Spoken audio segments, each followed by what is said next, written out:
So in this video we're going to be making a Tonkachi Mario physical disc.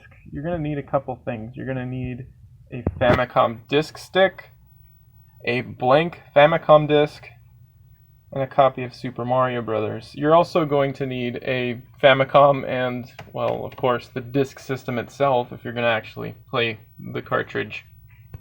And of course, by cartridge, I mean disc. Now, if I pop this disc in and wait for it to do something, it's going to give me an error, I'm pretty sure. Yeah, disk trouble, error 20. I'm not sure what that means. We can, probably it's blank, but we can actually use this perfectly fine. It'll still work. Now, if you have a Famicom disk stick, I'm going to assume you know how to use it. So, get online and find two programs. There's going to be Disk Hacker 1.3 and Tonkachi Editor. Once you've loaded those onto the disk stick, you're going to want to load up the disk stick and hit Disk Hacker. The first thing we're going to do is copy Super Mario Brothers to this disk here.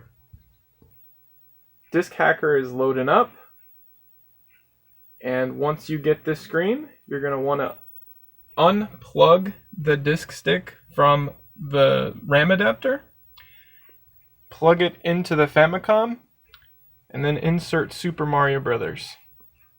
Alright, let's do this. And sorry about the thumb. I'm not very good at cinematography. So what it's doing right now is it's copying all the data off of Super Mario Brothers into the RAM adapter. Once it's done, you see this screen and the light's off. So you're going to want to remove this disk once more because it's done copying. And you're going to want to take your blank disk or error 20 disk, just pop that sucker right in. And do not turn off the console until this light stops blinking and you stop hearing noise. What's going to end up happening is you're going to see a screen that says like done or whatever. I don't know what it says, honestly. And when it's done, it'll have Super Mario Brothers on it. It seems to read faster than it writes, which I guess makes sense. So now it's done, but the light's still on, so let it do its thing. Alright, let's power it off.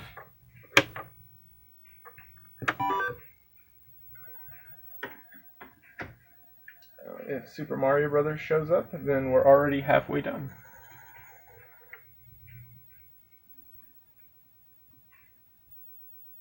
There it is. We have a brand new Super Mario Brothers disc.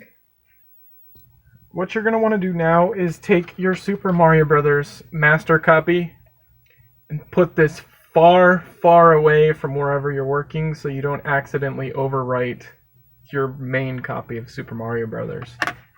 I mean, maybe you want to do that and this entire last step is pointless, but personally, I wouldn't want to do it. So I'm going to take this and put it somewhere far away. So now we're going to load up the disk stick again and go to Tonkachi Editor. Now, if you're like me, you're going to have a lot of stuff on your disk stick. So, you know what? We've got our Tonkachi Editor now. We want to unplug this and probably eject that first. So I'm going to unplug this and show you the rest. So now that our disk stick is unplugged and it's plugged, the RAM adapter is plugged back into the Famicom Disk System, we're going to reinsert this disk here containing Super Mario Brothers, and we're going to navigate to the second one that you see right here, Tonkachi Mario. We're going to go press start, and we're going to wait for this long, annoying prompt. It just goes on for about 5 minutes, but you're going to want to turn your television down. Do this not because the music's annoying, because yes, while it is, it's also going to blast a lot of really shrill audio through the speaker in about a minute. So I'm going to pause it until it's about time for that to start. It takes about 3 minutes. You also want to be 100% certain that you never run this while any other disc is in except a copy of Super Mario Brothers that you've made or your own copy. You will destroy perfectly good games, I would assume. So don't do that. So we're finally reaching the moment of truth. It's basically saying I'm pretty sure it's saying take Mario 1 after Tonkachi M3, Mario 1. I'm too slow to read all of it, but you want to have your disc in if you see the 1 or the M3, if you somehow haven't already done it.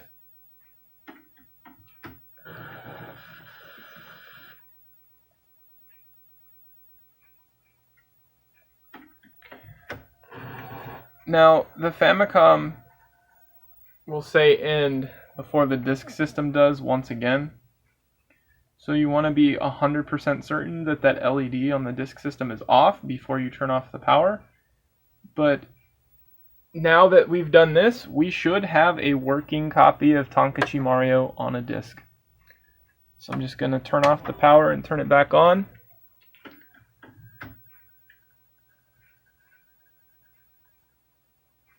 I'm going to wait.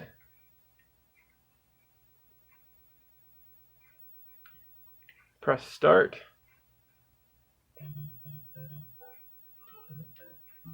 We've got Tonkachi Mario. Now this is a rather interesting ROM hack of Super Mario Brothers made on a Famicom Disk System. The levels are very strange. It's very fascinating to play it. I have no idea how they had the time to go through Tonkachi Editor and make all these level changes. It's really crazy how they did it, and it's not like they just went through and did all kinds of crazy stuff. I mean, looks like they've changed headers, they've changed, well, I mean, just give it a play. See, I just got killed by a piranha plant coming out of the ground. So, it's a good way to restore your discs that may not have anything on them or are dead or whatever. Just be really careful using Disk Hacker. I wouldn't use it for any other purpose other than this. And be really careful using Tonkachi Editor. I wouldn't use it for any other purpose other than this, unless you know katakana really well and can understand, hexadecimal, because it's a hexadecimal editor, actually.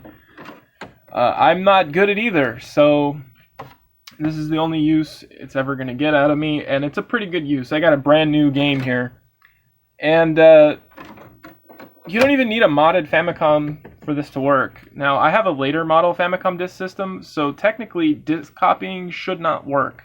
However, because Super Mario Brothers is such a small game, it's able to copy just enough to get it to work without any kind of trouble. So, props to whoever designed this thing for making that mistake. Thank you. Now I have Tonkachi Mario on my Famicom Disk System.